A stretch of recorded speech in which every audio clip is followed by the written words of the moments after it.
May I interrupt? If this is an open and shut case, why is there a build-up until now? Dahil Nagmamakawa ako sa Diyos na i-file na. Dispense with the investigation, file the case in court. darating po tayo dyan, Mr. Chairman. hindi Pero ito po, no, buti nga yung anak niya na drug lord at saka yung ano niya, son-in-law That ay would be, ano, I take exception to that statement, Mr. Chair. Please, It is not fair. And it's my opinion. mischievous It's my statement. opinion. Ikaw nga pinapapatay mo yung mga suspected session suspended. Wala ka na. Ano? Oh. Sani. Pinapagalit Huwag, Sani. Huwag kang mag-arte rito ng ganyan. You do not provide. We can conduct this hearing professionally and calmly. So, avoid calling names para hindi po tayo magkaroon ng sakitan. Hearing is resumed. I think mas meron pong mga importante that need to be yes. settled. And as a matter of fact, Mr. Chairman, maraming different views ang members. Like for example, ako, talagang we have the pronouncement that let the ICC get the documents from us. Hindi po para i-discuss natin yung mga bagay na ito dito sa Quadcom. We have agreed that let the ICC do their thing and we will do our thing as well, Mr. Chairman. So I believe we stop this discussion about ICC, Mr. Chairman.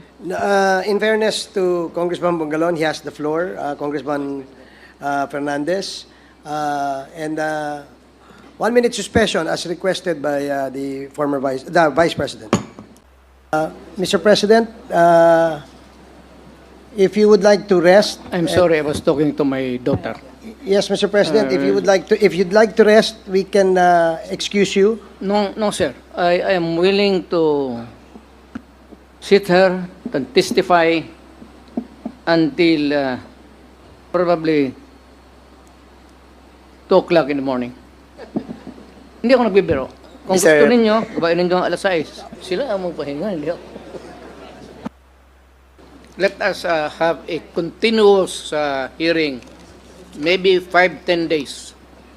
And each hearing hanggang, ako, I'm good until 2 in the morning.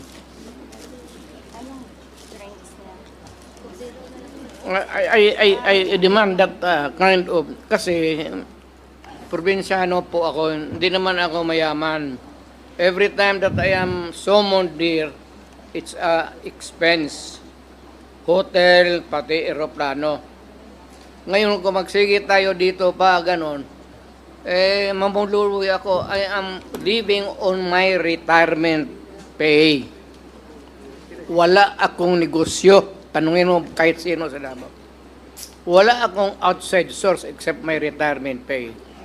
Ngayon, kung ganito tayo palagi, mamamlubi talaga ako.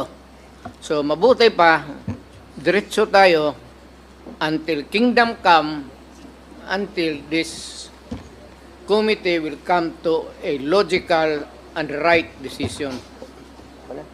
Hindi pwede yung magpatawag ng kayo ng ano-ano tapos anong oras. Expensive yan eh.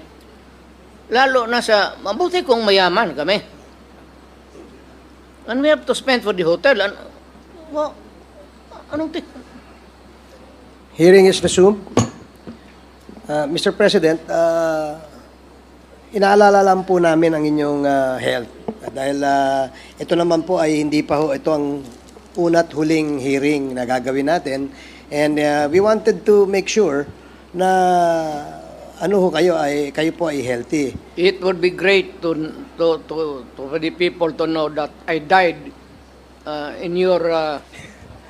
Mr. President, in deference also with the request of the Vice President, concerned lang po siya sa kalusugan po ninyo. And that's the reason why the Chairman decided to let you go. Vice President lang naman, di ba siya Presidente? hintay siya kung presidente siya, maniwala tayo. So are you okay? And can we proceed, Mr. President? Until kingdom come. Okay.